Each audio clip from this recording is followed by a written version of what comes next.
Well data के बाद now let's understand another one of the very important components of information system, and that is none other than network.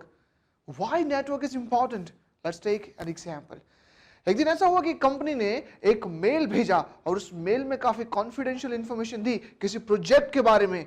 Customer एक काफी बड़ा order देना चाहता था, लेकिन नेटवर्क एरर की वजह से सही टाइम पे वो मेल नहीं पहुंच पाया और कस्टमर ने ऑर्डर कैंसिल कर दिया.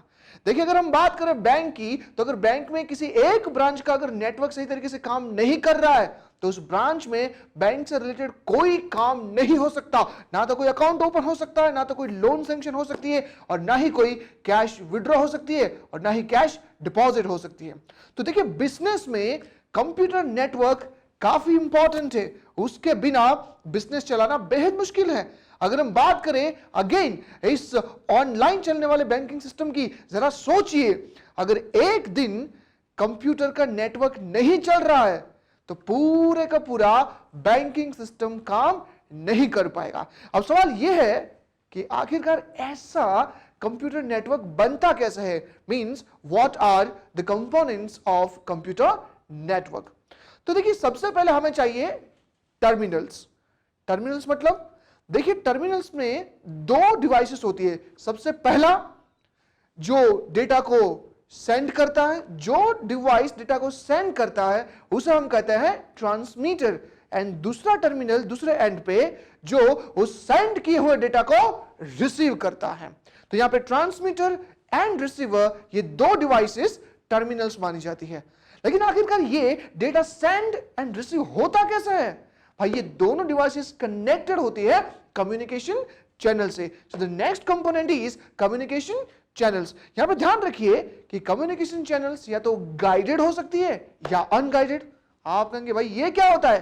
देखिए, गाइडेड का मतलब होता है हम यहां पे सेंड करने के लिए यूज करते हैं केबल्स, और अनगाइडेड का मतलब होता है केबल्स यूज नहीं करते हम यूज करते हैं वेव्स, जैसे कि वाईफाई, ब्लूटूथ जैसी कई सारी वेव्स जो actually microwave and radio waves पे काम करते हैं. उसके बाद इन सारे के सारे कम्युनिकेशन चैनल एंड टर्मिनल्स को मॉनिटर करने के लिए हमें चाहिए कई सारे computers. So computer is the next very important component of network. लेकिन अकेले कंप्यूटर से कुछ नहीं होता भाई, इसको चलाने के लिए हमें उसमें इंस्टॉल करना होता है नेटवर्क कंट्रोल सॉफ्टवेयर. देखिए, अगर हमने कभी ये महसूस किया हो कि हम जब किसी telecommunication company, for example Vodafone या बीएसएनएल के फोन पे बात करते हैं, जैसे ही हमारा बैलेंस खत्म, फोन ऑटोमेटिकली डिस्कनेक्ट हो जाता है. आखिरकार ऐसा क्यों होता है? क्योंकि उस नेटवर्क कंट्रोल सॉफ्टवेयर में ये सारी लिमिट्स सेट की होती है कि अगर किसी पर्टिकुलर नंबर का बैलेंस ओवर, मतलब फोन भी कट ऑफ हो जाएगा. उसके बाद हमें कई सारी नेटवर्क प्रोसेसर्स डिवाइसेस चाहिए. अब नेटवर्क प्रोसेसर्स में क्या क्या आता है? देखिए, router, modem, network interface card, repeater, multiplexer, gateway, hub, bridge, ये सारे की सारी डिवाइसेस नेटवर्क प्रोसेसर मानी जाती है. अब आखिरकार ये नेटवर्क प्रोसेसर्स काम कैसे करते हैं? Let's understand by taking this example. Well, तो कोई आपको ये पूछे कि आखिरकार कंप्यूटर काम कैसे करता है, तो कुछ लोग कहेंगे भाई कंप्यूटर जो है ना वो मशीन लैंग्वेज समझता है, हमारी ह्यूमन लैंग्वेज नहीं समझ सकता. हाँ ठीक है, लेकिन आखिरकार ये मशीन लैंग्वेज क्या होता है? तो कुछ लोग कहेंगे भाई machine language means binary bits. Computer can understand binary bits, digital signals. अब ये बाइनरी बिट्स क्या होता है? देखिए, बाइनरी बिट्स का मतलब होता है, कुछ कहते हैं कि ये 0 एंड 1 होता है. But now my question is what is this 0 and 1? क्योंकि देखने की बात तो ये है लॉजिकली कि जो मशीन 0 एंड 1 समझ सकता है उसको 2 समझने में क्या प्रॉब्लम, उसको 3 समझने में क्या प्रॉब्लम? आखिरकार कंप्यूटर 0 एंड 1 ही क्यों समझता है? आइए इस चीज को समझते हैं. देखिए, बेसिकली 0 एंड 1 सिर्फ कहा गया है 0 एंड 1, लेकिन ये 0 एंड 1 नहीं है. ये होता है कंप्यूटर का ऑफ एंड ऑन स्टेट. देखिए, कंप्यूटर एक मशीन है और मशीन समझ सकता है सिर्फ और सिर्फ इलेक्ट्रिसिटी के फ्लो को. आपको जान के हैरानी होगी कि सीपीयू में millions and millions of transistors होते हैं. वहां पे इलेक्ट्रिसिटी को सप्लाई किया जाता है और उसके ऑन ऑफ की पैटर्न से कुछ बीट्स जनरेट होती है और उसी बीट्स के हिसाब से कंप्यूटर कैन अंडरस्टैंड कि आखिरकार डेटा क्या है। तो सबसे पहले यह समझते कि आखिरकार सिग्नल्स कितने टाइप्स के होते हैं। देखिए बेसिकली सिग्नल्स जो होते हैं वो दो कैटेगरीज में हम डिवाइड कर सकते हैं। The first one is analog signals and second one is digital signal. देखिए एनालॉग क्या, जब हम किसी मंदिर में जाते हैं भगवान को माथा टेकने से पहले हम मंदिर की घंटी बजाते हैं और जो घंटी की आवाज है टिंग, वो एनालॉग सिग्नल है। अगर आप इस मेरी घड़ी को देखें तो यहां पे जो भी घड़ी के कांटे घूम रहे हैं वो एनालॉग सिग्नल है। इन शॉर्ट एनालॉग सिग्नल को हम कह सकते हैं वाइब्रेशन। अगर कोई किसी को थप्पड़ मारे और जो आवाज आती है वो भी एनालॉग सिग्नल है। अगर किसी को धक्का करे, जो धक्का हम महसूस करते हैं वो भी एनालॉग सिग्नल है। अरे भाई जो मैं बोल रहा हूं और ये जो पब्लिक सुन रही है वो भी एनालॉग सिग्नल है। तो दोस्तों एनालॉग सिग्नल मतलब ये नेचुरल वाइब्रेशंस। लेकिन मजे की बात यह है कि कंप्यूटर इस एनालॉग सिग्नल्स को डायरेक्टली नहीं समझ सकता जब तक हम उससे पहले डिजिटल सिग्नल्स में कन्वर्ट ना कर ले। तो आखिरकार कैसे ये होता है, आइए समझते हैं। जनरली एनालॉग सिग्नल्स हमें इस तरीके के दिखते हैं, ये जो आप अप्स एंड डाउन्स देख रहे हैं उस तरीके के, जैसे कि किसी हार्ट का कार्डियोग्राम हो। अब यहां पे हमें एक एनालॉग सिग्नल को डिजिटल में कन्वर्ट करना है, तो आइए उसको जूम कर लेते हैं। देखिए इस स्क्रीन पे हमें इस पार्ट को डिजिटल में कन्वर्ट करना है। तो सबसे पहले कंप्यूटर क्या करेगा, इस एंटायर एनालॉग सिग्नल की ये जो कट लगाई है उसको क्वांटिफाई करेगा। इसको हम टेक्निकल लैंग्वेज में कहते हैं क्वांटाइजेशन। यहां पे कई सारे कट्स आप देख सकते हैं, as good as just like the bars, और फिर इन सारे कट्स के हिसाब से उसकी सैंपलिंग की जाएगी।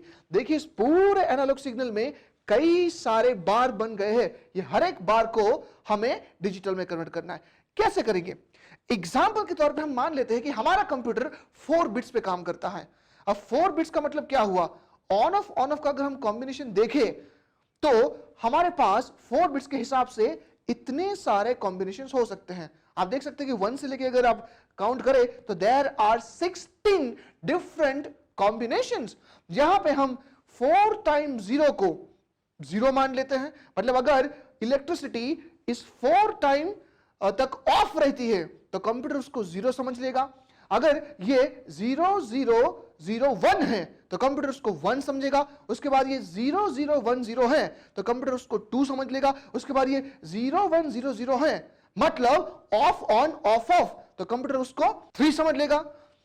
इसी हिसाब से ऑल दी 16 नंबर्स।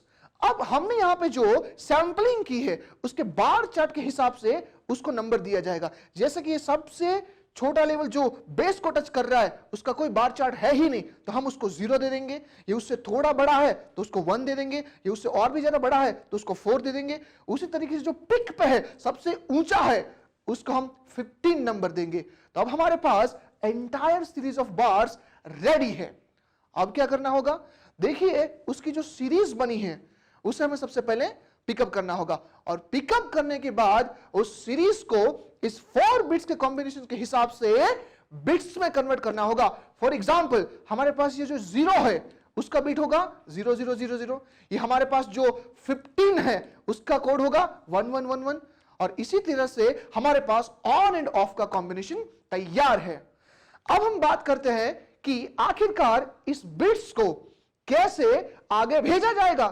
देखिए आज की तारीख में सबसे सुपर फास्ट अगर कोई कम्युनिकेशन चैनल है तो वो फाइबर ऑप्टिक केबल है। जानते हो क्यों? क्योंकि फाइबर ऑप्टिक केबल डेटा को ट्रांसमिट करने के लिए यूज करता है लाइट्स। उसमें analog signals as well as lights को भी आप सिग्नल के तौर पे भेज सकते हैं। और जानते हैं मजे की बात क्या है, लाइट 1 सेकंड 3 लाख किलोमीटर से भी ज्यादा की स्पीड से आगे जा सकती है। तो दोस्तों हमारे पास हमारा ऑन ऑफ पैटर्न रेडी है और हमारे पास अभी ये फाइबर ऑप्टिक केबल है, ये हमारा लेजर लाइट है। और अब शुरू हो जाए लेजर लाइट में on off on on off on off on off. जैसे लेजर लाइट जाएगा अपने हिसाब से, इसी गति से जो लेजर लाइट है वो फाइबर ऑप्टिक में ट्रांसमिट होगी।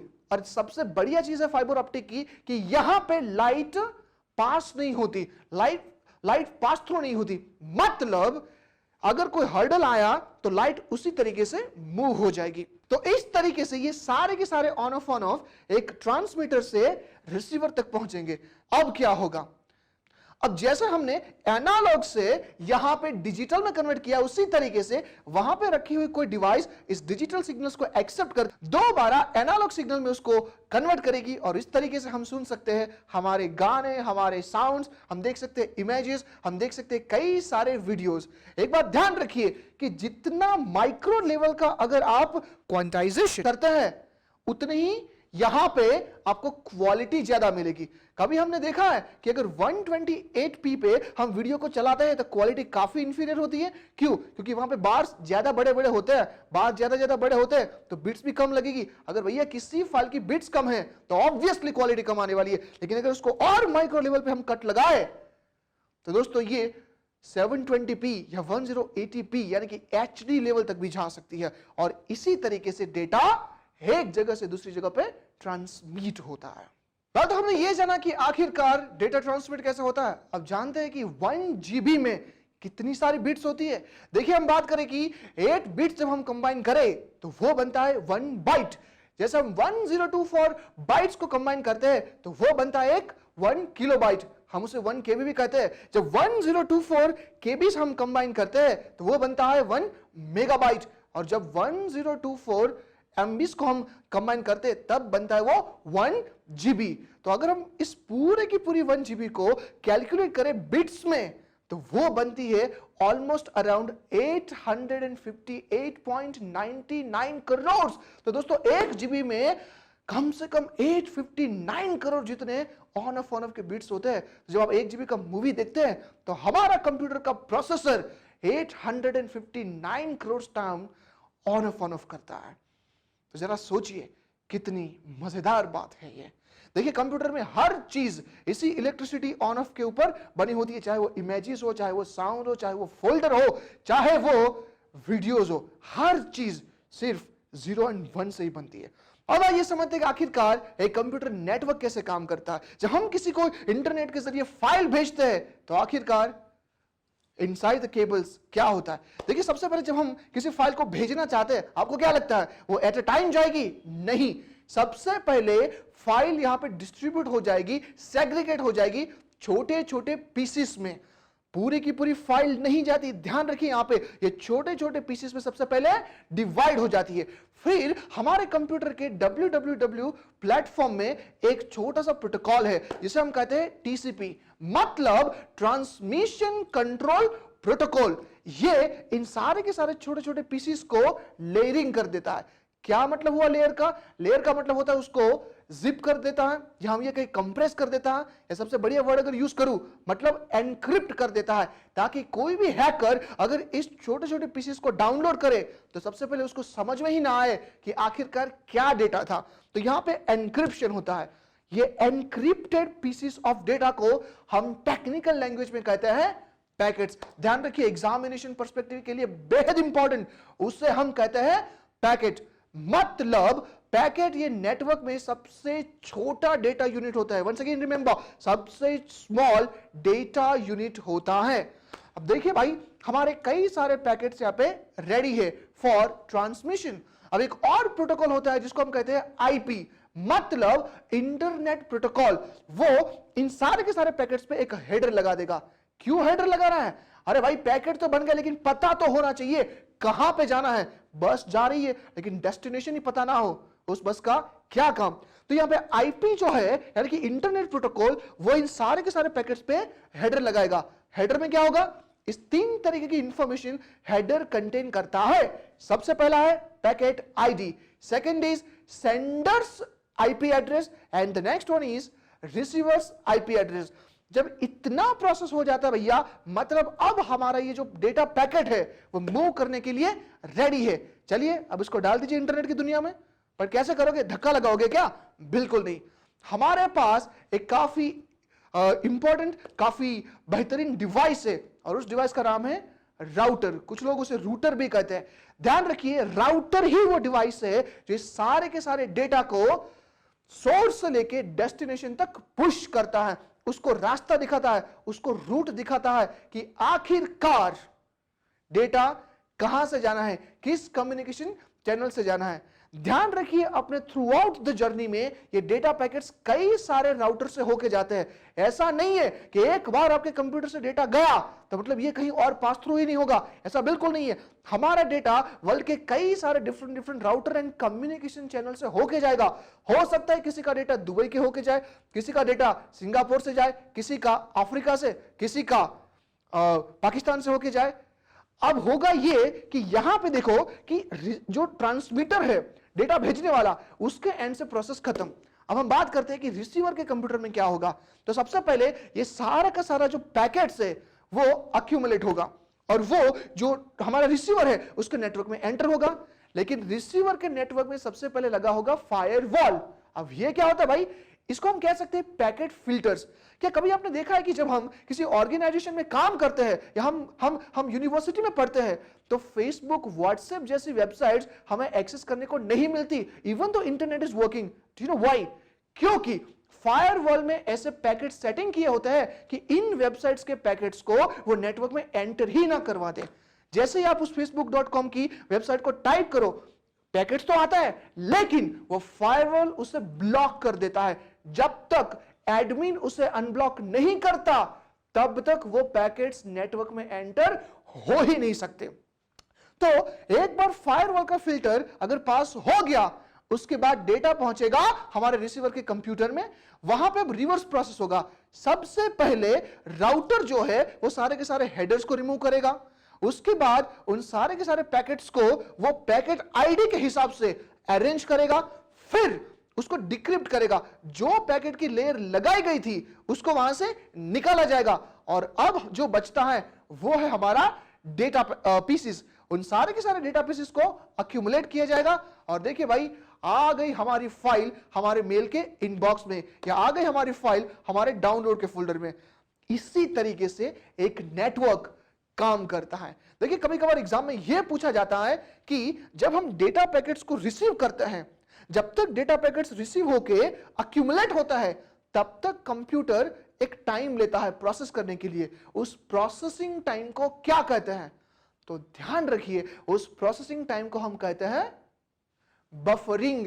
जब हम किसी YouTube के लिंक पे क्लिक करते हैं वहां से पैकेट आना तो शुरू हो जाता है लेकिन वो सबसे पहले अक्यूमुलेट होंगे, फिर डिक्रिप्ट हो गए, वो वीडियो फाइल में कन्वर्ट हो गए, फिर हमें दिखेगा, लेकिन वो थोड़ा टाइम कंज्यूमिंग है। It depends upon the bandwidth of your internet speed. अगर ज्यादा बैंडविड्थ है मतलब ज्यादा स्पीड ऑफ इंटरनेट है तो ये प्रोसेस जल्दी होगा, अगर स्लो है भैया तो वेट तो करना पड़ेगा। तो हमने ये देखा कि आखिरकार इस नेटवर्क में क्या होता है। देखिए पैकेट एक बार प्रिपेयर होके जैसे ट्रांसमिट होता है, वहां से लेके जब पैकेट उस यूजर को यानी कि रिसीवर को रिसीव होता है, उस सोर्स से लेके डेस्टिनेशन तक की एंटायर प्रोसेस को हम टेक्निकल लैंग्वेज में कहते हैं पैकेट स्विचिंग। ध्यान रखिएगा, एग्जाम के लिए काफी इंपॉर्टेंट है पैकेट स्विचिंग। अब देखिए हमने बात की थी यहां पे एनालॉग एंड डिजिटल सिग्नल्स की। 0 और 1 ये डिजिटल सिग्नल्स है एंड ये जो वाइब्रेशन से चलने वाले डिवाइसेस है उसको हम एनालॉग सिग्नल्स या एनालॉग डिवाइसेस भी कह सकते हैं। एक और एग्जांपल यहां पे देना चाहूंगा कि जब हम बात करते हैं स्पीडोमीटर ऑफ बाइक की, तो जो केबल से कनेक्ट होते हैं और वाइब्रेशन के थ्रू जब हम नंबर घूमते हुए देखते हैं किलोमीटर के, तो वो एक एनालॉग स्पीडोमीटर है। लेकिन पल्सर जैसी बाइक में आज ऐसी एनालॉग स्पीडोमीटर नहीं आते, वहां पे आते हैं डिजिटल स्पीडोमीटर। अब देखिए एनालॉग को डिजिटल में कन्वर्ट करना होता है एंड डिजिटल को अगेन एनालॉग में कन्वर्ट करना पड़ेगा, तभी तो कंप्यूटर समझ पाएगा और उस चीज को हमें समझा पाएगा। तो जो एनालॉग सिग्नल है जब हम उसको डिजिटल में कन्वर्ट करते हैं तो उस प्रोसेस को टेक्निकल लैंग्वेज में कहा जाता है मॉड्यूलेशन। और जब डिजिटल सिग्नल है उसको एनालॉग में कन्वर्ट करते हैं तो उस प्रोसेस को कहा जाता है डीमॉड्यूलेशन। ध्यान रखिए, मॉड्यूलेशन एंड डीमॉड्यूलेशन। क्या कंप्यूटर खुद करता है? आंसर है नहीं, यह किया जाता है एक स्पेसिफिक डिवाइस के जरिए। और डिवाइस का नाम सोचो, डिवाइस का नाम देखिए यहां पे मॉड्यूलेशन, डीमॉड्यूलेशन। ठीक है, मॉड्यूलेशन में से आप लीजिए MO एंड डीमॉड्यूलेशन से लीजिए DEM, बाकी सब निकाल दो, कंबाइन करो, क्या बना? मॉडेम। तो मॉडेम का यहां पे काम होता है दोस्तों एनालॉग टू डिजिटल सिग्नल में कन्वर्ट करना एंड डिजिटल टू एनालॉग में कन्वर्ट करना। ये क्वेश्चन भी एग्जाम में पूछ सकते हैं, दैट एक्सप्लेन अबाउट मॉडेम। तो नेटवर्क प्रोसेसर में the next device is repeater. क्या होता है रिपीटर? देखिए, अगर मैं जोर से चिल्लाऊं तो जरा सोचिए आवाज कितनों को सुनाई देगी? क्या ये 1 किलोमीटर तक जाएगी? आंसर है बिल्कुल नहीं। तो आखिरकार मेरी आवाज के सिग्नल को क्या होता है? जैसे जैसे सिग्नल्स एयर में प्रोसेस होते जाते हैं, आगे बढ़ते जाते हैं, वैसे वैसे वो इंफीरियर होते जाते हैं। अगर मुझे ये आवाज 10 किलोमीटर तक पहुंचानी हो तो मुझे बीच बीच इंटरवल में ऐसे डिवाइसेस फिट करने होंगे जो मेरी इस आवाज को लेके रीप्रोसेस करके आगे भेजे। मतलब just as good as like the amplifier. तो देखिए, जब हम बात करते हैं किसी डेटा सिग्नल को, तो वो भी ऐसे ही होता है। मतलब जैसे सिग्नल को हमने कम्युनिकेशन चैनल में भेजा, एक इंटरवल के बाद वो वीक होना शुरू हो जाते हैं, तो उससे बीच बीच में इंटरवल पे ऐसे डिवाइसेस फिट करने होते हैं कि वो एकदम यू कहें कि डिस्ट्रॉय हो जाए, उससे पहले वो डिवाइस उस सिग्नल्स को कैच करेगा, उसको उसकी सारी बिट्स को रीजनरेट करेगा और फिर आगे भेज देगा। इस तरीके से एक एंटायर डेटा का जो क्वालिटी होता है वो मेंटेन रहता है। जब हम फोन पे बात करते हैं या लैंडलाइन पे बात करते हैं, इतनी दूर तक आखिरकार आवाज कैसे जाती है? Just because of this particular device जो केबल में से उस डेटा बिट को लेता है, उसको रीजनरेट करता है, उसको एम्पलीफाई करता है एंड आगे भेजता है। दोस्तों, ये रीजनरेट करने वाली जो डिवाइस है ना, उससे ही रिपीटर कहते हैं। उसके बाद हम बात करते हैं हब की। Now what do we mean by hub? देखिए, अगर मैं बात करूं कि मेरे पास एक इलेक्ट्रॉनिक सॉकेट है, एक ही सॉकेट है, उस सॉकेट के होल्डर में मुझे मेरे 10 मोबाइल्स चार्ज करने हैं। बताओ कैसे करूंगा? आप कहेंगे भाई एक में तो नहीं हो सकता, आपको उसके लिए चाहिए एक्सटेंशन सॉकेट, यानी कि एक्सटेंशन बोर्ड। हाँ, ये बात सही है। अगर मैं एक 10 पोर्ट वाला एक्सटेंशन बोर्ड यहां पे लगा दूं तो एक ही सॉकेट से मैं यहां पे 10 मोबाइल मेरे चार्ज कर सकता हूं। उसी तरीके से अगर मैं ये पूछूं कि मुझे एक कंप्यूटर से 10 कंप्यूटर्स कनेक्ट करने हैं, बताइए कैसे करूंगा? आप कहेंगे भाई नहीं कर सकते, क्योंकि एक कंप्यूटर में दूसरी डिवाइस को कनेक्ट करने के लिए सिर्फ एक ही पोर्ट होता है। तो कैसे आप मल्टीपल डिवाइसेस कनेक्ट कर सकते हैं? आसान है दोस्तों, यहां पे हमको ऐसे एक्सटेंशन बोर्ड जैसा ही एक दूसरा डिवाइस बाय करना पड़ेगा। उस डिवाइस में कई सारे मल्टीपल पोर्ट्स होंगे और वो मल्टीपल पोर्ट जो होता है वो काम करता है as good as like the extension board, और इसी डिवाइस को हम कहते हैं हब। देखिए, hub as good as like repeater होता है। यहां पे जितने भी कंप्यूटर एक दूसरे के साथ नेटवर्क में कनेक्टेड होता है, वो सारे के सारे पैकेट्स को एक दूसरे के कंप्यूटर में सेंड करता है विदाउट मेकिंग देम डिटेरियोरेटेड। तो ध्यान रखिएगा, ये एक जैसा एक तरीके का रिपीटर ही है। लेकिन एक बात यहां पे खास ध्यान रखिएगा कि हब डेटा पैकेट्स को फिल्टर नहीं करता। मतलब ये हुआ कि एक बार आपने फाइल शेयर कर दी तो चाहे आप चाहे या ना चाहे, दूसरे कंप्यूटर का बंदा उस कंप्यूटर की फाइल को एक्सेस कर सकता है without any hesitation. Next one is switch. देखिए, मैंने ये देखा कि कई सारे लोग हब एंड स्विच को सेम समझते हैं। लोगों को ये लगता है कि इन दोनों में कुछ डिफरेंस ही नहीं है। ज्यादातर लोग हब को भी स्विच ही मान लेते हैं, लेकिन ध्यान रखिए, स्विच ये हब का एडवांस्ड लेवल है, एक्सटेंशन है। कैसे? ध्यान रखिए, हब जो होता है ना वो पैकेट को फिल्टर नहीं करता, लेकिन स्विच के पास ये कंट्रोल होता है कि वो चाहे तो पैकेट्स को फिल्टर कर सके।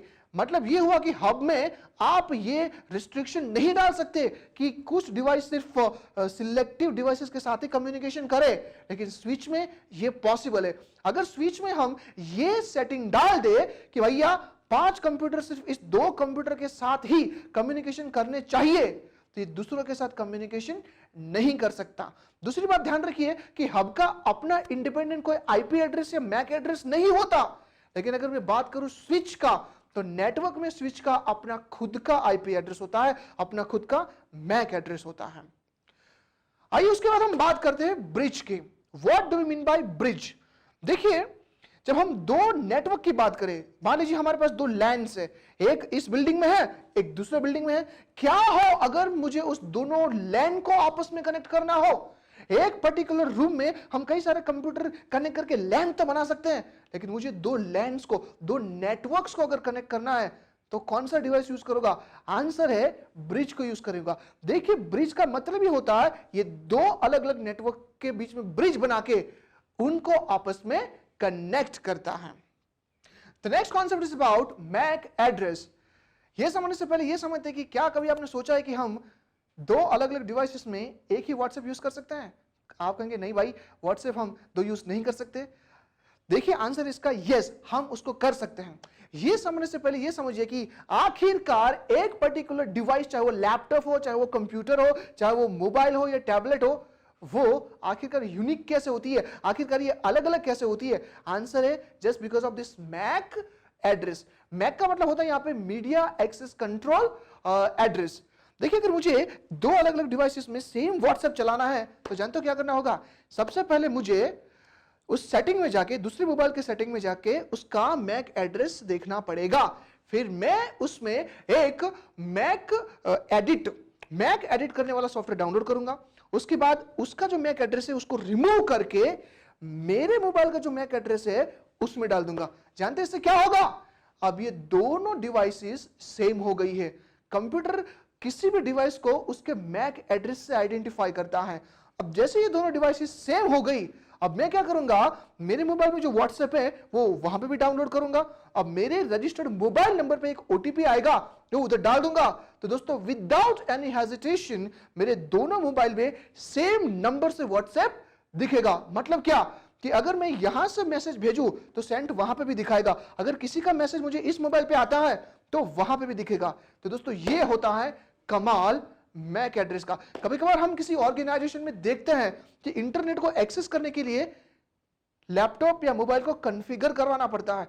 सवाल यह है कि आखिरकार ये जो आईटी लैब होती है वो उस लैपटॉप में करते क्या है? कुछ नहीं, वो सिंपल सा मैक एड्रेस कॉपी करके अपने फायरवॉल में डाल देते हैं। तो ये अलाउ करते हैं कि भाई इस पर्टिकुलर मैक एड्रेस वाले कंप्यूटर में डेटा के पैकेट्स जाने चाहिए। अगर हम किसी यूनिवर्सिटी की बात करें या बड़े ऑर्गेनाइजेशन की बात करें तो ऐसा ही सेटअप हमें देखने को मिलता है।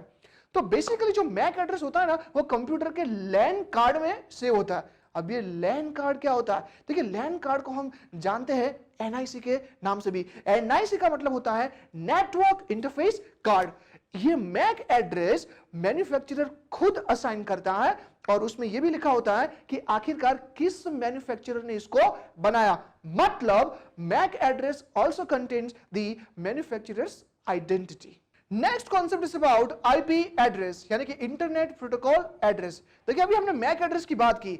मैक एड्रेस ये डिवाइस की आइडेंटिफिकेशन को बताता है, लेकिन अगर मान लीजिए किसी नेटवर्क में कई सारी डिवाइसेस एक दूसरे से कनेक्टेड है तो डिवाइस की आईडी के बाद उसको देना पड़ेगा उसको नेटवर्क आईडी, और इस नेटवर्क आईडी को ही हम कहते हैं आईपी एड्रेस। अगर हम बात करें कि हमारे घर में एक 5 कंप्यूटर का एक छोटा सा लैन है, लोकल एरिया नेटवर्क, और वो एक किसी रूटर से कनेक्टेड है, तो ध्यान रखिए रूटर उस 5 डिवाइस को अलग अलग लैन की आईपी एड्रेस देगा। तो ये हमने बात की लैन की। उसी तरीके से हम बात करते हैं पूरे इंटरनेट की। देखिए इंटरनेट वैन है, WAN, मतलब वाइड एरिया नेटवर्क। तो दोस्तों अगर हम बात करें इस पूरे बड़े से इंटरनेट में तो उसमें तो कई सारी करोड़ों डिवाइसेस होगी, तो उसको भी कुछ आईपी एड्रेसेस देने पड़ेंगे। उसमें कई सारी वेबसाइट्स है, उसको भी तो आईपी एड्रेसेस देने पड़ेंगे। आंसर है हाँ। जनरली अगर हम बात करें इस आईपी एड्रेस के फॉर्मेट को तो ये 4 नंबर की होती है, और हर एक नंबर में हम 0 से लेके 255 तक का नंबर ले सकते हैं। तो अगर मान लीजिए किसी वेबसाइट का आईपी हो सकता है 0.127.135.253, किसी का हो सकता है यहां पे 0.13253, ऐसे कई सारे हम आईपी एड्रेसेस दे सकते हैं। हमें जान की हैरानी होती है कि कभी कभार हम वेबसाइट को सर्च करने के लिए उसका नाम टाइप करते हैं, अगर हमें उस वेबसाइट का एग्जैक्ट आईपी एड्रेस पता है तो नाम टाइप करने की जगह पे अगर हम सिर्फ आईपी एड्रेस टाइप करें ना तो हमें बिल्कुल वही वेबसाइट मिल सकती है। अब सवाल यह आता है कि आखिरकार ऐसी वेबसाइट को हम कैसे ढूंढे, उसके आईपी एड्रेस को कैसे ढूंढे? तो दोस्तों in Google there are so many websites available. सिर्फ जाके वहां पे टाइप कीजिए कि मुझे किसी वेबसाइट का आईपी एड्रेस जानना है, टाइप कीजिए, गूगल आपको कई सारी वेबसाइट रेफर करके देगा। एक पे क्लिक कीजिए, उस वेबसाइट का नाम लिखिए, आपको मिल जाएगा वहां पे उसका आईपी एड्रेस। ये जो हम 4 नंबर वाला स्टैंडर्ड देख रहे हैं उसको टेक्निकल लैंग्वेज में कहा जाता है IP4 स्टैंडर्ड। बट आज साइंटिस्ट ने IP6 स्टैंडर्ड भी इन्वेंट कर दिया है और प्रैक्टिकली वो यूज भी हो रहा है। यहां पे 4 नंबर नहीं बट हेक्साडेसिमल की पैटर्न को फॉलो किया जाता है। Next concept is domain name and domain server. देखिए, जब हम बात करते हैं किसी वेबसाइट की, तो क्या कभी आपने देखा कि एक ही नाम से एग्जैक्ट टू एग्जैक्ट एक ही नाम से 2 वेबसाइट्स है? आंसर है बिल्कुल नहीं। आखिरकार ऐसा क्यों होता है? क्योंकि दोस्तों, इंटरनेट की दुनिया में 2 अलग अलग वेबसाइट को एक नाम अलॉट होता ही नहीं, स्लाइट वेरिएशन तो चाहिए ही चाहिए।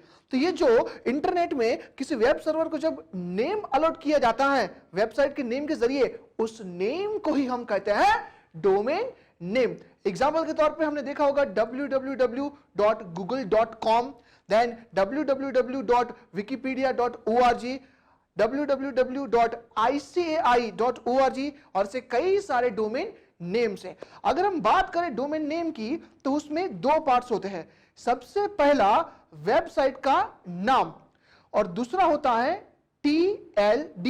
ये TLD का मतलब क्या होता है? मतलब टॉप लेवल डोमेन। देखिए, यहां पे जो नाम आप देख रहे हैं ICAI.org, उसमें ICAI ये वेबसाइट का नाम है, बट ये .org उसको हम कहते हैं TLD। ध्यान रखिए, एग्जाम के लिए इंपॉर्टेंट है TLD। देखिए, TLD जो होता है ना, वो अलग अलग पर्पस के लिए अलग अलग होता है। फॉर एग्जाम्पल, अगर आप कमर्शियल वेबसाइट है तो TLD होगा .com, अगर आप NGO है तो TLD होगा .org, अगर आप एजुकेशनल इंस्टीट्यूट चला रहे हैं तो TLD होगा .edu। कभी कभार जो TLD होता है ना, वो कंट्री वाइज भी होता है। फॉर एग्जाम्पल .in मतलब इंडिया, .pk मतलब पाकिस्तान, .eu मतलब अरेबियन कंट्रीज, .uk मतलब यूनाइटेड किंगडम, एटसेट्रा। अब सवाल यह आता है कि आखिरकार 2 वेबसाइट्स के सेम नाम क्यों नहीं होते? क्योंकि भाई www नाम के इस इंटरनेट की मायाजाल में एक डोमेन की डिक्शनरी मेंटेन होती है, एक डायरेक्टरी मेंटेन होती है, और जब भी हम किसी वेबसाइट के नाम को अक्वायर करना चाहते हैं, हाँ, ऐसे कई सारे वेबसाइट अवेलेबल है जहां से हम नेम को भी खरीद सकते हैं। जैसे कि आपने कुछ वेबसाइट का नाम सुना होगा, जैसे कि bigrock.com, godaddy.com एटसेट्रा। वहां पे जब आप जाएंगे किसी नाम को लेने के लिए, तो नाम देने से पहले वो पर्टिकुलर वेबसाइट सर्च करेगी कि क्या ये नेम अवेलेबल है या नहीं है, if it is already taken और नॉट। तो ये कहां सर्च करती है? ये सर्च करती है उस पर्टिकुलर डायरेक्टरी में। दोस्तों, इस डोमेन नेम की उस डायरेक्टरी को ही हम यहां पे कहते हैं DNS सर्वर या डोमेन नेम सर्वर। जैसे ही नाम अवेलेबल होता है, वो DNS आपको उस नाम के साथ साथ एक यूनिक IP एड्रेस भी अलॉट करेगा और उसी IP एड्रेस से हमारी वेबसाइट का नाम जाना जाता है। जैसे अभी मैंने समझाया, वेबसाइट का नाम टाइप करने की जगह पे अगर हम एग्जैक्टली उस IP एड्रेस को टाइप करें तो हम उसी वेबसाइट पे डायरेक्टली पहुंच सकते हैं। सो the next advance concept is wifi. हम सभी ने इसके बारे में सुना होगा। देखिए, वाईफाई का फुल फॉर्म होता है वायरलेस फिडेलिटी। जब हम पुराने जमाने में इंटरनेट को एक्सेस करना चाहते थे तो हमें यूज करना पड़ता था काफी बल्कि एंड काफी हैवी केबल्स। केबल को आप कंप्यूटर में डालो, फिर वो राउटर और मॉडेम का स्विच ऑन करो, काफी बल्कि। लेकिन उसके बाद इन्वेंशन हुआ वाईफाई का। एक बार अपना राउटर सेट हो गया तो वो रेडियो वेव्स से कनेक्ट होके आज हमारी डिवाइसेस इंटरनेट को एक्सेस कर सकती है, चाहे वो स्मार्टफोन हो, टैबलेट्स हो, लैपटॉप्स हो या पीसी ही क्यों ना हो।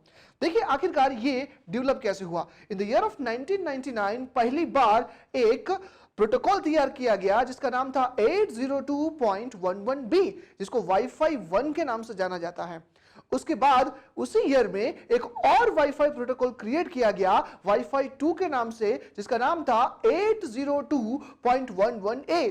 देखिए, जैसे जैसे इन स्टैंडर्ड्स में अपडेशंस आते गए, स्पेसिफिकेशंस बढ़ते गए, वैसे वैसे वाईफाई का रेंज बढ़ता गया, वाईफाई का सिग्नल भेजने का एंड रिसीव करने का कैपेसिटी बढ़ता गया। Same way in the year of 2003 another protocol got developed in the name of 802.11g, जिसको हम वाईफाई 3 के नाम से भी जानते हैं। उसके बाद 2009 में एक और आया 802.11n, जिसको हम वाईफाई 4 के नाम से जानते हैं। इन द लास्ट अभी जो मार्केट में चल रहा है वो है 2014 का 802.11ac, जिसे हम वाईफाई वाईफाई के नाम से जानते हैं। ज्यादातर ये पॉपुलर होता है हमारे इन हाउस में, कुछ कॉर्पोरेट ऑफिस में। अगर हम मल्टीपल वाईफाई डिवाइसेस को आपस में कनेक्ट कर दे तो ये पूरे के पूरे यूनिवर्सिटी या हॉस्पिटल को भी कवर कर सकता है। यहां पे ध्यान रखिए कि एक वाईफाई डिवाइसेस अराउंड 62 फीट का एरिया कवर कर सकता है। वाईफाई के बाद the next point is VoIP। VIP नहीं भाई, VoIP मतलब वॉइस ओवर इंटरनेट प्रोटोकॉल। देखिए, अगर हम बात करें पुराने दिनों की तो वहां पे इंटरनेट के जरिए आप टेक्स्ट को भेज सकते थे, टेक्स्ट को रिसीव कर सकते थे, फाइल्स भेज सकते थे, फाइल्स को रिसीव कर सकते थे। लेकिन सबसे बड़ा जो दिक्कत था वो ये था कि कैसे लाइव स्ट्रीमिंग के जरिए साउंड को, ऑडियो को इंटरनेट में भेजा जाए। कई सारी मशक्कत के बाद, एफर्ट्स के बाद scientist developed this VoIP technology. ठीक है, VoIP में आप एट अ टाइम साउंड को भी, साउंड वेव्स को भी इंटरनेट के जरिए एक जगह से दूसरी जगह पे भेज सकते हैं। और इसी टेक्नोलॉजी की वजह से आज पॉसिबल हुआ है ऑनलाइन इंटरनेट ऑडियो कॉलिंग। जैसे कि हम बात करते हैं स्काइपी, व्हाट्सएप कॉल्स, गूगल हैंगआउट और ऐसी कई सारी एप्लीकेशंस जहां पे आज हम किसी ट्रेडिशनल फोन की जगह पे इंटरनेट के जरिए भी फोन कॉल्स कर सकते हैं। तो आइए बात करते हैं नेक्स्ट कॉन्सेप्ट इज प्रोटोकॉल। क्या होता है प्रोटोकॉल? देखिए, प्रोटोकॉल का मतलब होता है द सेट ऑफ रूल्स जिसके जरिए कई सारी एप्लीकेशंस काम करती है। एग्जांपल के तौर पे मेल प्रोटोकॉल। इस प्रोटोकॉल का यूज करके ही सारे के सारे मेल सर्वर्स जैसे कि याहू एंड जीमेल मेल्स की एक्सचेंजेस करते हैं। देखिए, हम बात करें कि व्हाट्सएप एंड टेलीग्राम जैसे एप्लीकेशंस दिखने में तो एक जैसा है, लेकिन दोनों के रूल्स में कई सारा डिफरेंस है। व्हाट्सएप अलग रूल से काम करता है जबकि टेलीग्राम अलग रूल से काम करता है। मतलब दोनों के प्रोटोकॉल्स ऑल टुगेदर डिफरेंट है। कैसे? देखिए, हमने देखा होगा कि जब हम व्हाट्सएप में कोई फाइल भेजते हैं तो मैक्सिमम एट अ टाइम हम सिर्फ और सिर्फ 16 MB तक की फाइल भेज सकते हैं, लेकिन टेलीग्राम में हम 1 GB तक की फाइल भेज सकते हैं। आखिरकार ऐसा क्यों होता है? क्योंकि जब हम व्हाट्सएप में फाइल भेजते हैं तो सबसे पहले ये जाएगा सेंडर के डिवाइस से, उसके बाद जाएगा व्हाट्सएप के अपने खुद के सर्वर में, वहां पे हमारी file, messages, audio, images save होगी और उसके थ्रू ये जाएगा रिसीवर के पास। मतलब ये हुआ कि अगर सेंडर एंड रिसीवर अपने अपने डिवाइसेस में से उस मैसेज को डिलीट कर दे, फिर भी भैया व्हाट्सएप के अपने सर्वर में डेटा सेव रहता है। तो सीबीआई या एफबीआई जैसी ऑर्गेनाइजेशन अगर ये पकड़ना चाहे कि आखिरकार किसी ने कोई ऑफेंसिव मैसेजेस तो नहीं किए, तो इसके जरिए वो पकड़ सकते हैं even though messages are deleted. लेकिन टेलीग्राम में ऐसा नहीं है। देखिए, टेलीग्राम में जैसे ही कोई मैसेज भेजा जाता है, ये रहता है सेंडर के डिवाइस में। उसके बाद जो टेलीग्राम का सर्वर होता है वो सिर्फ और सिर्फ ट्रांसमिशन फैसिलिटी देता है, अपने अंदर किसी भी तरीके का डेटा सेव नहीं करता और डायरेक्टली वो पास होकर डेटा चला जाता है रिसीवर के पास। मतलब टेलीग्राम का सर्वर अपने आप में कोई डेटा सेव नहीं करता, तो भाई वो 1 GB क्यों ना दे, उसका क्या जाता है? यहां पे व्हाट्सएप में हार्ड डिस्क भरती जाती है और टेलीग्राम का कुछ नहीं जाता। इसीलिए एक रिपोर्ट के मुताबिक ज्यादातर इलीगल एक्ट के लिए व्हाट्सएप की जगह टेलीग्राम यूज होता है। क्यों? दोनों डिवाइसेस से अगर एक बार मैसेज डिलीट हो गया, बाद में कोई उसे ट्रेस नहीं कर सकता। तो ये इसलिए हुआ क्योंकि दोनों एप्स के प्रोटोकॉल्स डिफरेंट थे। अब हम बात करते हैं हमारे सिलेबस की, वो बात करता है नेटवर्क प्रोटोकॉल। तो आप समझ ही गए होंगे कि नेटवर्क प्रोटोकॉल का मतलब होता है ऐसा रूल्स, ऐसा रेगुलेशन, ऐसा सेट ऑफ रूल्स जिसके जरिए दो कंप्यूटर डिवाइसेस एक दूसरे से कनेक्ट हो पाए। So basically, computer network is a collection of computers and other hardware interconnected by communication channels that allow sharing of resources and information. Now let's understand few miscellaneous questions regarding network. So the first one is the benefits of computer network. सबसे पहला यहाँ का जो benefit है वो है distributed nature of information. कैसे? देखिए, डिस्ट्रीब्यूटर का मतलब होता है कि आप कहां पे बैठो कोई फर्क नहीं पड़ता, यूएसए में भी बैठे बैठे आप इंडिया में काम कर सकते हो, और यह पॉसिबल होता है सिर्फ और सिर्फ नेटवर्क की वजह से। Next one is resource sharing. कैसे रिसोर्स शेयरिंग? एग्जाम्पल के तौर पे अगर हमको कोई वीडियो गेम खेलनी है हमारे कंप्यूटर से, लेकिन भैया वीडियो गेम की जो फाइल पड़ी है वो हमारे दीदी के लैपटॉप में है, अब दीदी उस पर काम कर रही है, अगर हम जाएंगे तो भैया मार पड़ेगी। तो हम क्या कर सकते हैं, हम इन दो कंप्यूटर को लैन में कनेक्ट कर दे हॉटस्पॉट थ्रू, और अगर उस गेम की फाइल को शेयर किया जाए तो हमारे पीसी में बैठे बैठे हम दीदी के लैपटॉप में पड़ी हुई गेम की फाइल को एक्सेस कर सकते हैं, प्ले कर सकते हैं। तो दोस्तों नेटवर्क की वजह से ही शेयरिंग किया जा सकता है।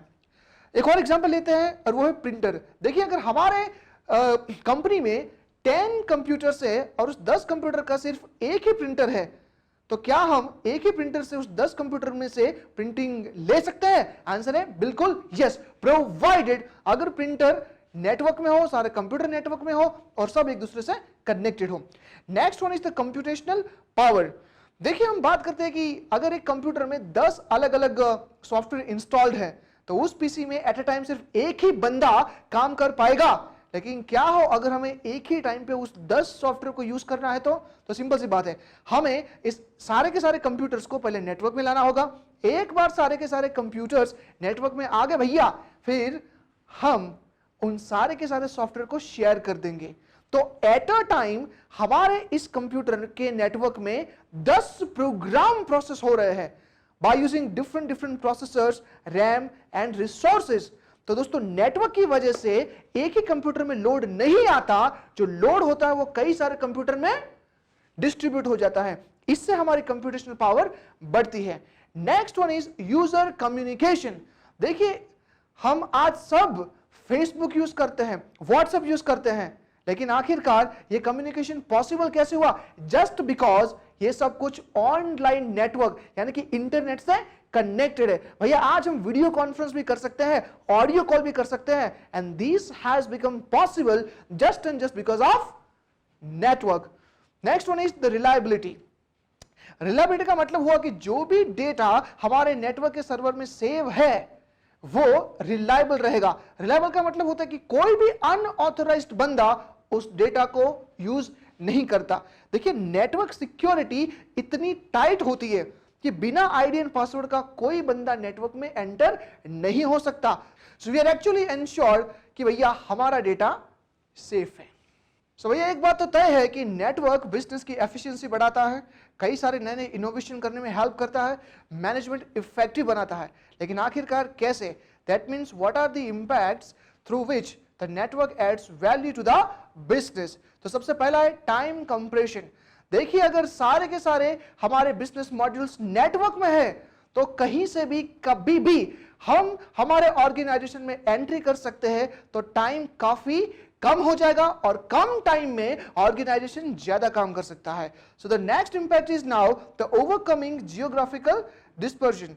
देखिए अभी हमने पहले पढ़ा कि no matter where you are, any corner of the world where the internet is available, we can access the network and we can execute our processes.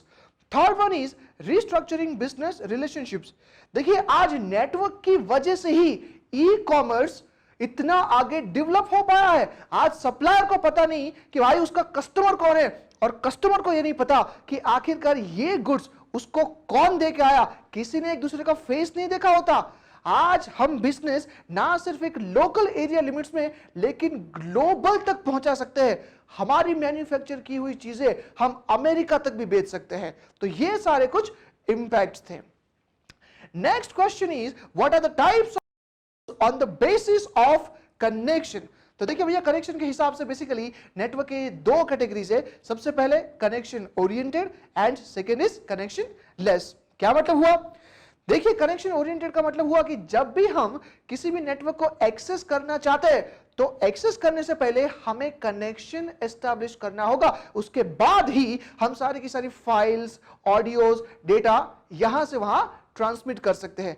Example के तौर पे लैंडलाइन फोन या टेलीफोन, अगर हम किसी और बंदे से बात करना चाहते हैं तो डायरेक्टली नहीं कर सकते मेरे भाई, हमें सबसे पहले एक कनेक्शन एस्टैब्लिश करना होगा। And second one is connection less.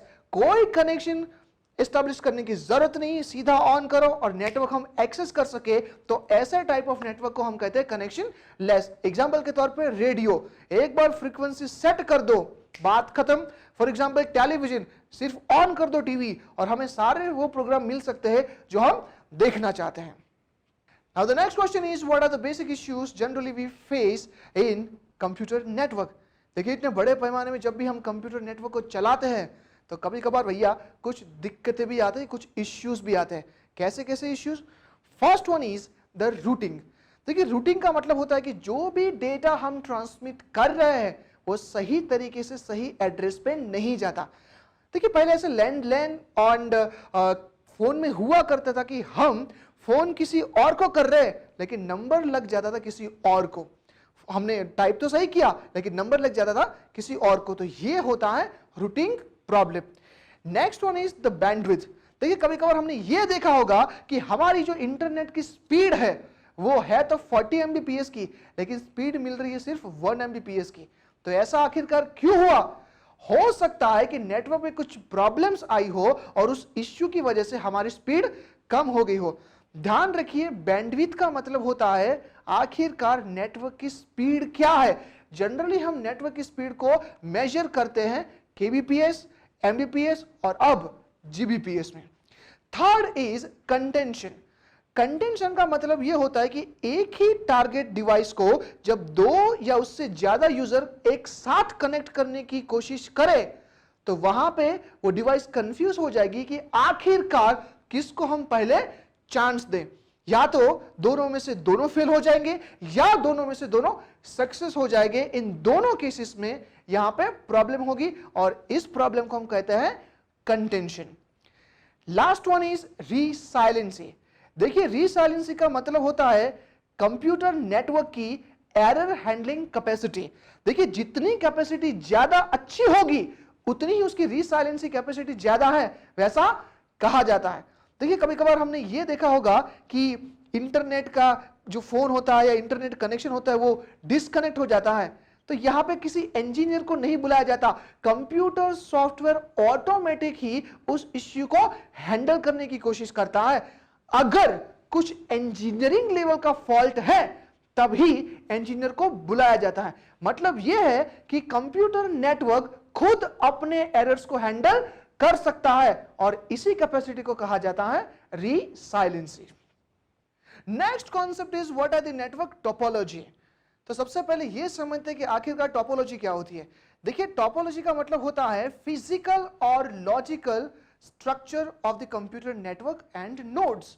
देखिए, नोड का मतलब यह होता है कि हर एक डिवाइस जो नेटवर्क में कनेक्टेड है उसे हम टेक्निकल लैंग्वेज में टर्मिनल या नोड भी कहते हैं। तो आखिरकार उसका डिजाइन कैसा है, उसका स्ट्रक्चर कैसा है, जिस तरीके से वो स्ट्रक्चर दिखता है वही उसका टोपोलॉजी हो जाएगा। बेसिकली हमारे सिलेबस में ये 4 टोपोलॉजी है। सबसे पहला है star topology, next is bus topology, then ring topology and the last is mesh topology. तो आइए सबसे पहले हम बात करते हैं that what do we mean by star topology. देखिए, स्टार टोपोलॉजी में नेटवर्क स्टार की तरह दिखता है। जैसे कि आप यहां पे देख सकते हैं कि बीच में एक बड़ा सा सर्वर है और उससे कनेक्टेड कई सारे नोड्स, कई सारे टर्मिनल्स। यहां पे मजे की बात यह है कि ये सारे टर्मिनल्स के अपने खुद के कोई प्रोसेसर्स नहीं होते। प्रोसेस करने के लिए ये सारे के सारे टर्मिनल्स बीच वाले सर्वर पे डिपेंडेंट होते हैं। तो ये सारे के सारे जो नोड्स है उसे हम टेक्निकल लैंग्वेज में एक और नाम भी दे सकते हैं जिसका नाम है क्लाइंट्स और ये हमारा सर्वर। तो जब कई सारे क्लाइंट्स प्रोसेसिंग करने के लिए किसी सर्वर पे डिपेंडेंट हो तो उसे हम कहते हैं क्लाइंट सर्वर टेक्नोलॉजी। ध्यान रखिएगा, एग्जाम के लिए काफी इंपॉर्टेंट है क्लाइंट सर्वर टेक्नोलॉजी। लेकिन देखिए यहां पे क्या हो रहा है, बीच वाले स्टार में से कई सारी रेस निकल रही है, ऐसे ही इसकी टोपोलॉजी दिख रही है। अब मजे की बात यह है कि अगर हमारा कोई क्लाइंट फेल हो गया तो हमारे नेटवर्क में कोई इंपैक्ट नहीं आएगा, लेकिन दोस्तों अगर हमारा बीच वाला सर्वर अगर फेल हुआ तो पूरा नेटवर्क फेल हो जाएगा। तो ध्यान रखिएगा, यहां पे काफी इंपॉर्टेंट है, star topology is server dependent topology. उसके बाद हम बात करते हैं next one is bus topology. देखिए बस टोपोलॉजी में क्या होता है कि एक कम्युनिकेशन चैनल होती है, उस कम्युनिकेशन चैनल में कई सारे डिफरेंट नोड्स कनेक्टेड होते हैं। मजे की बात यह है कि यहां पे सेंट्रलाइज कुछ नहीं होता, एक कैनाल की तरह अगर हम किसी कैनल को देखें तो कैसा होता है कि एक कैनल से कई सारे छोटे छोटे कैनल्स निकलती है, उसी तरीके से एक मेन कम्युनिकेशन चैनल से कई सारे कनेक्शंस डिवाइसेस को दिए जाते हैं। और ऐसी अगर कोई स्ट्रक्चर या आर्किटेक्चर हम देखें तो उसे हम कहते हैं बस टोपोलॉजी। एग्जाम्पल के तौर पे अगर हम बात करें पुराने टेलीविजन डिश कनेक्शन की, तो एक ही केबल से सारे अपार्टमेंट बंदों को अलग अलग कनेक्शंस दिया जाता था। अगर हम स्कूल की बात करें तो याद करो, स्कूल में एक टेबल हुआ करता था जो वॉल से अटैच था और उस वॉल में जाता था एक केबल, और कुछ इंटरवल के बाद उस केबल में हमें मिलते थे कुछ सॉकेट। अगर टीचर को कंप्यूटर कनेक्ट करना है तो एक दूसरा केबल वो डालेंगे कंप्यूटर में और दूसरा उस वॉल से स्टिक हुए सॉकेट में, और इस तरीके से इंटरनेट एक्सेस होता था।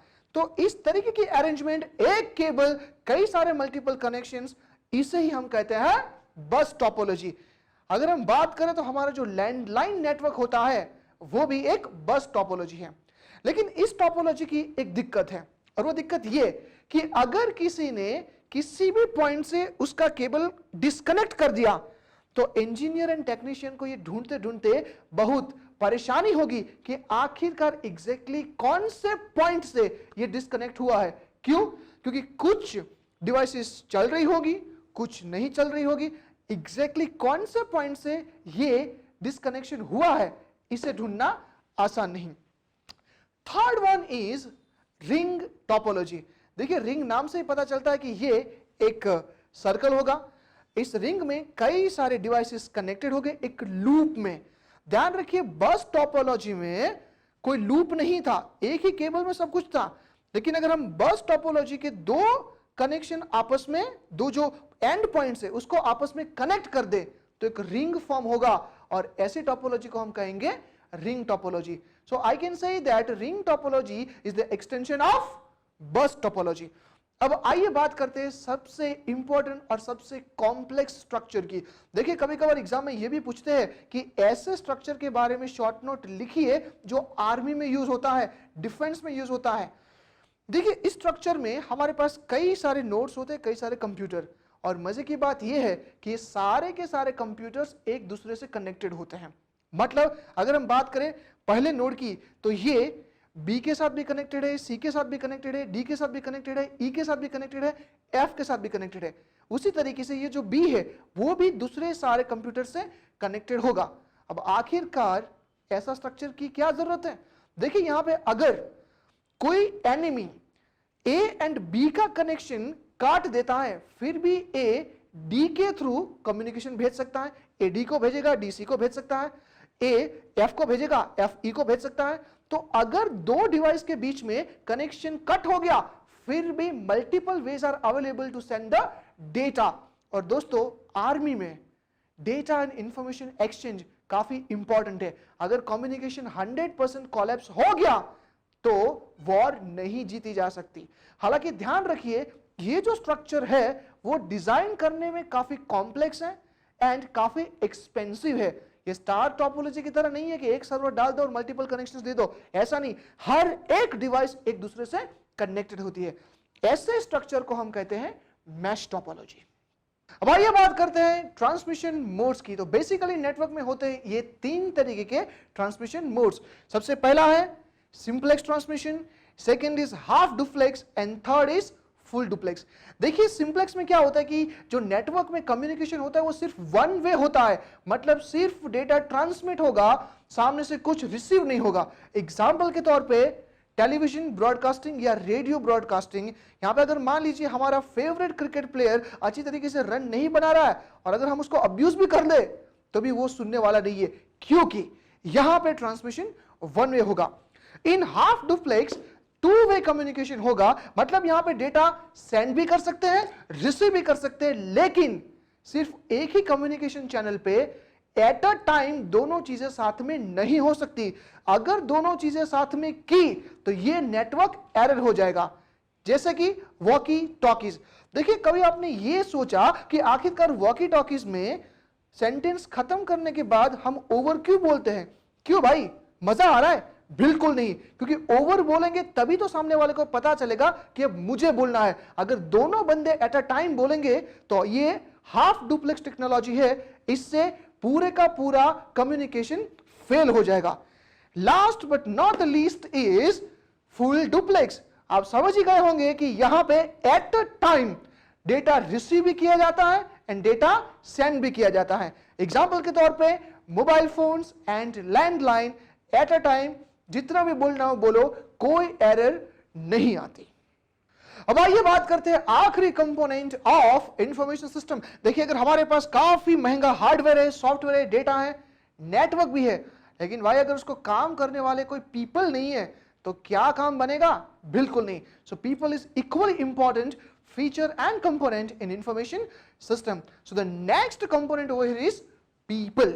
देखिए people जरूरी नहीं कि सिर्फ डेटा एंट्री ऑपरेटर ही हो। देखिए people में एडमिन लेवल से लेके बॉटम डेटा एंट्री ऑपरेटर तक के सारे लोग आते हैं। इसमें प्रोग्रामर भी आ जाएंगे, इसमें एनालिस्ट भी आ जाएंगे, अरे भैया यहां तक कि सिस्टम ऑडिटर भी पीपल का पार्ट होता है। तो दोस्तों ये थे हमारे all the 5 information system components.